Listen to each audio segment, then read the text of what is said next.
இளையராஜா எதுக்கு இப்படி ஒரு காசு மேல வந்து லைக் அபரிதமா நிறைய விஷயம் பண்ணிட்டு இருக்க, தப்பா தானே போய் போகுது அப்படின்ற மாதிரிலாம் சொல்லிட்டு உள்ளபடியே அது ரொம்ப கேட்கறதுக்கு கஷ்டமாக தாங்க இருக்குது. அதாவது ஒரு ஆன்மீகவாதி இது செய்யக்கூடாது. நீங்கள் வந்து யாரோ ஒரு பணத்தாசை பிடிச்சவன், எனக்கு ஆன்மீகத்துக்கு சம்மந்தமே இல்லைன்னு சொல்கிறவன் அதை செய்யலாம்.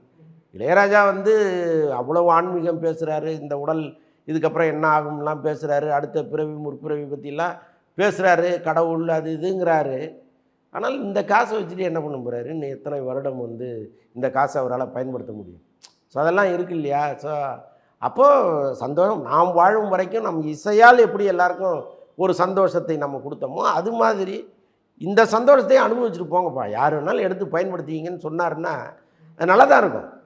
இன்னொன்று வந்து யாரும் அவர் ஏமாத்தலை, ஒரு நிறுவனத்துக்கு விற்றுட்டார் எல்லாத்தையும், அந்த நிறுவனத்திலேருந்து அவங்க முறையாக வாங்குறாங்க. இப்போ இதில் ஏமாற்றுங்கிறது எங்கேயுமே இல்லை.